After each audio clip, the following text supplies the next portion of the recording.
আচ্ছা, একটা মজার ব্যাপার ভাবুন তো।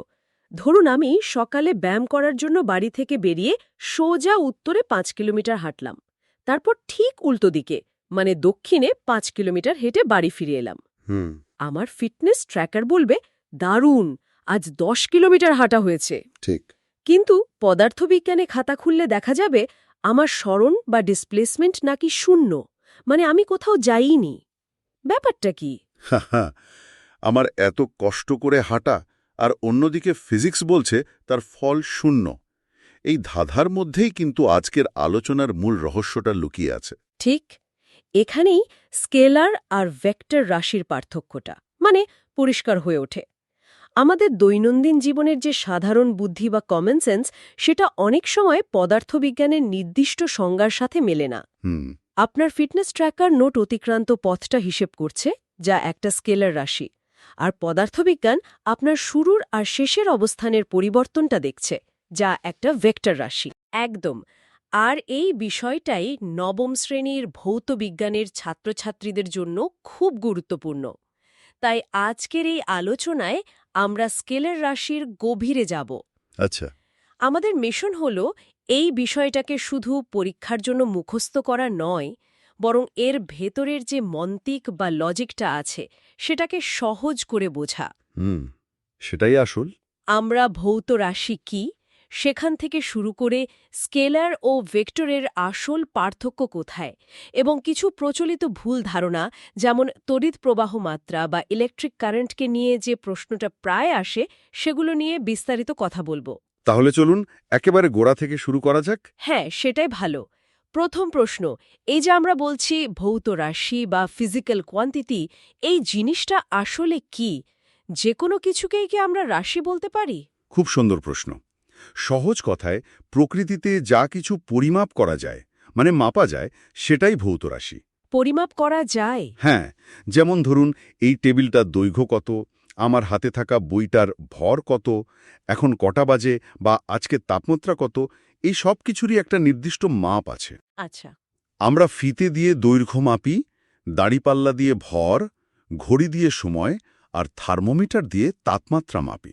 তার মানে পরিমাপযোগ্যতা বা মেজারেবিলিটি হল মূল শর্ত। আমার রাগ, দুঃখ বা আনন্দ, এগুলোর তীব্রতা থাকলেও এগুলোকে তো আর কেজি বা মিটার এককে মাপা যায় না।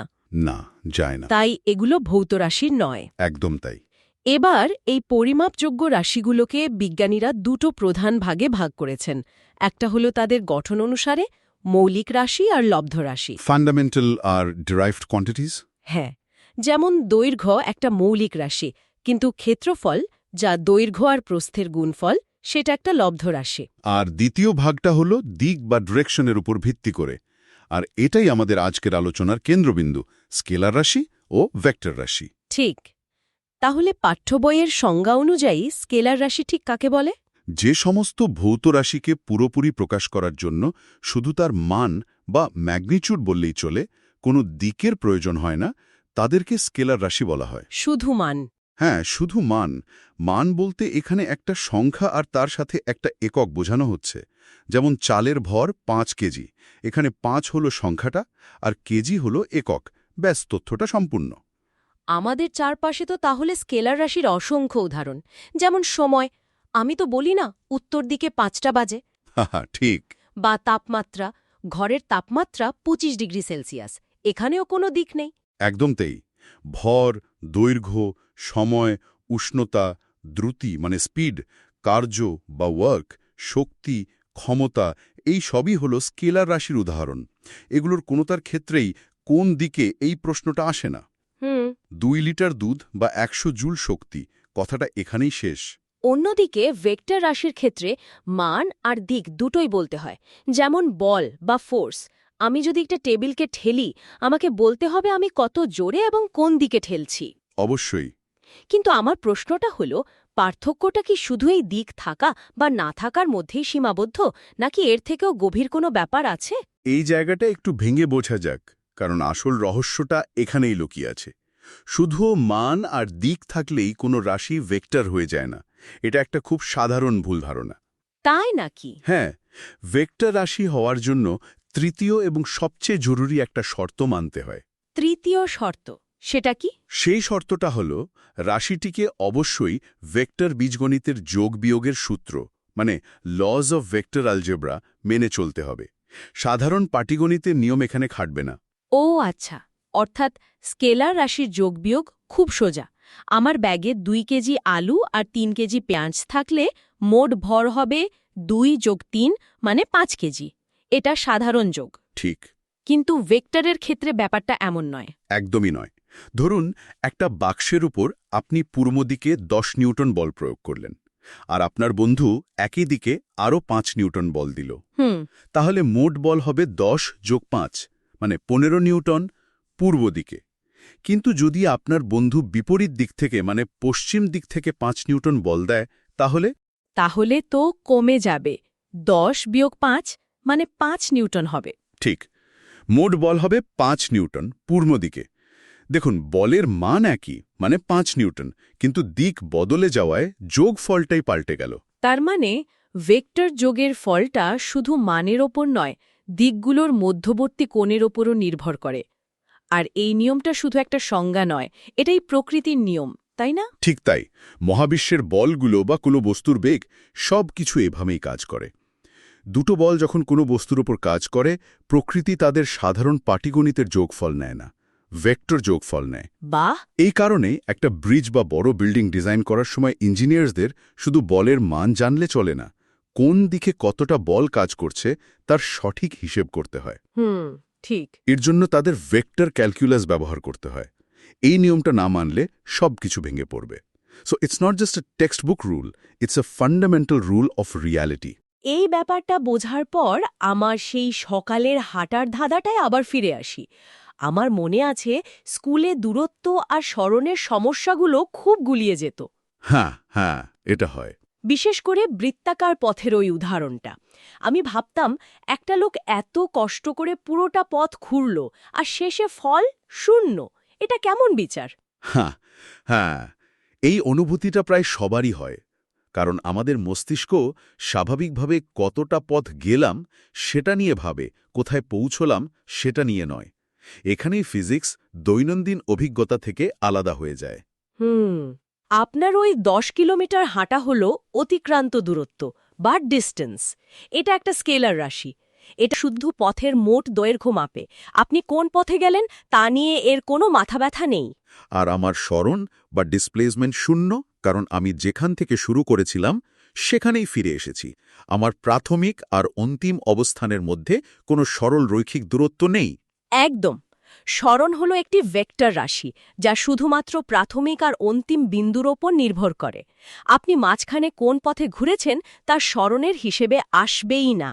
ও আচ্ছা। ঠিক এই কারণে দ্রুতি মানে স্পিড হলো স্কেলার। কারণ দ্রুতি হলো মোট অতিক্রান্ত দূরত্বকে সময় দিয়ে ভাগ, আর বেগ বা ভেলোসিটি হলো ভেক্টর, কারণ বেগ হলো স্মরণকে সময় দিয়ে ভাগ। তার মানে আমার পুরো যাত্রায় একটা গড় দ্রুতি ছিল, কিন্তু গড় বেগ 0। এক্স্যাক্টলি। তাহলে আমরা বুঝলাম যে ভেক্টর বীজগণিতের নিয়ম মানাটা খুব জরুরি।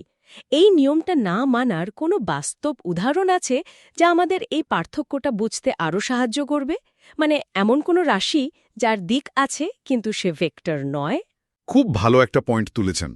আর এর সবচেয়ে বিখ্যাত উদাহরণ হল তড়িৎ প্রবাহ মাত্রা বা ইলেকট্রিক কারেন্ট। হ্যাঁ, এই প্রশ্নটা পরীক্ষায় প্রায়ই আসে আর ছাত্রছাত্রীদের খুব সমস্যায় ফেলে। কারণ কারেন্টের তো একটা মান আছে, যেমন 5 অ্যাম্পিয়ার আছে, আবার একটা নির্দিষ্ট দিকও আছে, ব্যাটারির পজিটিভ প্রান্ত থেকে নেগেটিভ প্রান্তের দিকে বা উচ্চ বিভব থেকে নিম্ন বিভবের দিকে। তাহলে দিক থাকা সত্ত্বেও কেন এটা স্কেলার? এর সবচেয়ে মজার দিকটা হল তড়িৎ প্রবাহ মাত্রা ওই তৃতীয় শর্তটা, অর্থাৎ ভেক্টর যোগের সূত্র মেনে চলে না। ও, ভাবুন দুটো জলের পাইপ এসে একটা বড় পাইপে মিশেছে। একটা পাইপ দিয়ে প্রতি সেকেন্ডে 3 লিটার জল আসছে, অন্যটা দিয়ে 2 লিটার। তাহলে মেশার পর বড় পাইপটা দিয়ে প্রতি সেকেন্ডে মোট কত জল বেরোবে? 3 আর 2 5 লিটার। 5 লিটারই বেরোবে। পাইপ দুটো 90 ডিগ্রি কোণে এসে মিশুক বা 120 ডিগ্রি কোণে, তাতে মোট জলের পরিমাণে কোনো ফারাক পড়বে না। আচ্ছা, তার মানে কারেন্টের আচরণও ঠিক জলের স্রোতের মতো। একদম। দুটো তার এসে একটা জাংশনে মিললে মোট কারেন্ট হবে তাদের সাধারণ বীজগাণিতিক যোগফল। তার দুটো কি কোণে এসে মিশল তার ওপর মোট প্রবাহমাত্রা নির্ভর করে না। কিন্তু বলের ক্ষেত্রে করত? অবশ্যই, যদি ওগুলো বল হতো তাহলে কোণের ওপর যোগফলটা পুরোপুরি পাল্টে যেত। তাই কারেন্টের অভিমুখটা আসলে একটা প্রবাহের দিক, ভেক্টরের জ্যামিতিক দিক নয়। এই কারণেই এটি স্কেলার। কার্য বা বর্কের ক্ষেত্রেও তো একই রকম একটা ব্যাপার আছে, তাই না? কার্য একটা স্কেলার রাশি, যদিও এটি বল, যেটা ভেক্টর, এবং সরণ, যেটা ভেক্টর, এই দুটো ভেক্টর রাশির গুণফল থেকে আসে। এটা কিভাবে সম্ভব? ঠিক, কারণ এটি দুটি ভেক্টরের ডট গুণফল বা স্কেলার গুণফল। যখন দুটি ভেক্টরকে এভাবে গুণ করা হয় তখন তার ফল সবসময় একটা স্কেলার রাশি হয়। এই ডট গুণফল ব্যাপারটা একটু সহজ করে যদি বুঝিয়ে দেন। নিশ্চয়ই, সহজভাবে বললে ডট গুণফল মাপে যে একটি ভেক্টর অন্য ভেক্টরের দিকে কতটা কার্যকর। ভাবুন, আপনি একটা ভারী বাক্সকে মেঝের উপর দিয়ে ঠেলে নিয়ে যাচ্ছেন। যদি আপনি বাক্সটা ঠিক পেছন থেকে সোজা ঠেলেন, আপনার পুরো বলটাই বাক্সটাকে সরাতে কাজে লাগছে। কিন্তু যদি আপনি একটা দড়ি দিয়ে বাক্সটাকে কোণাকুণিভাবে টানেন, তাহলে তো পুরো বলটা কাজে লাগবে না। লাগবে না।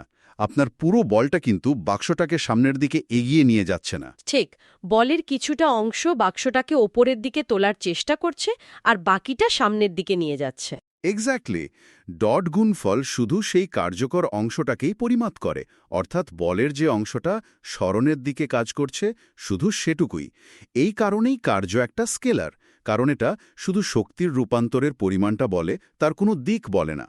অর্থাৎ যখন আমি একটা দেয়ালকে সারাদিন ধরে ঠেলছি, প্রচুর বল প্রয়োগ করছি, কিন্তু দেয়ালটা 1 ইঞ্চিও সরছে না, তখন ফিজিক্সের ভাষায় আমার সরণ শূন্য। সরণ শূন্য। তাই আমার করা কার্যের পরিমাণও শূন্য, যদিও আমি হয়তো ঘেমে একাকার।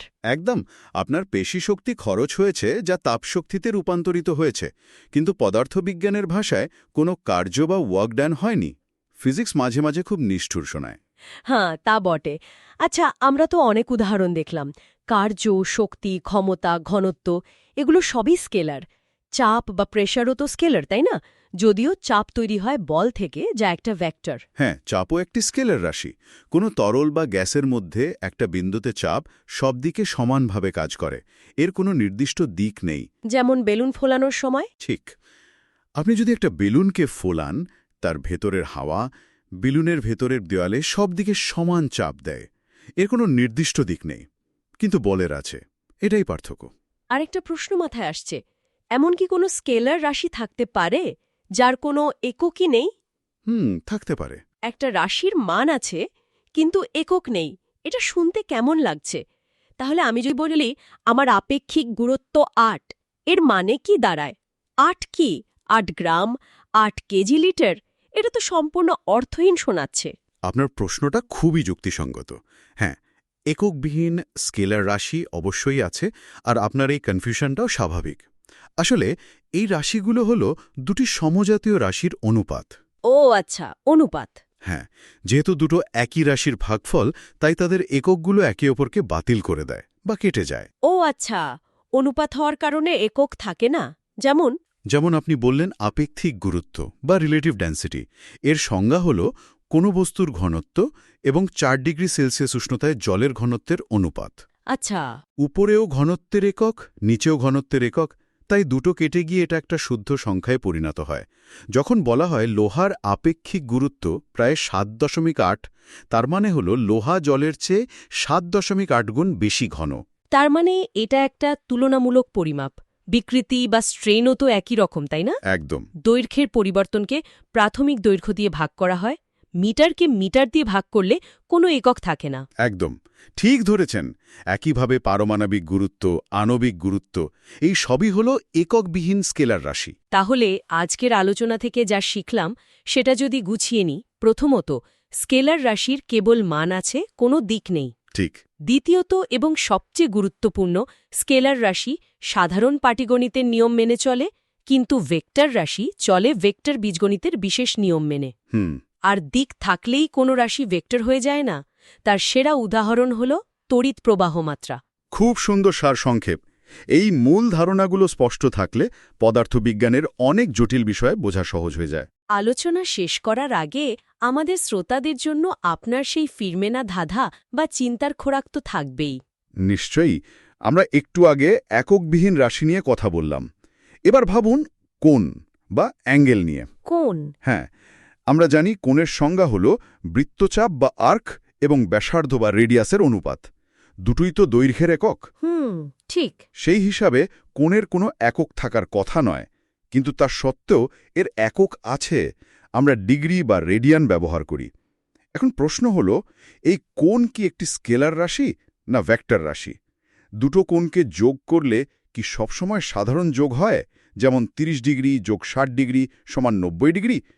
নাকি খুব ছোট কোণের আচরণ আর বড় কোণের আচরণ আলাদা? ব্যাপারটা নিয়ে একটু ভাবুন। উত্তরটা কিন্তু বেশ চমকপ্রদ।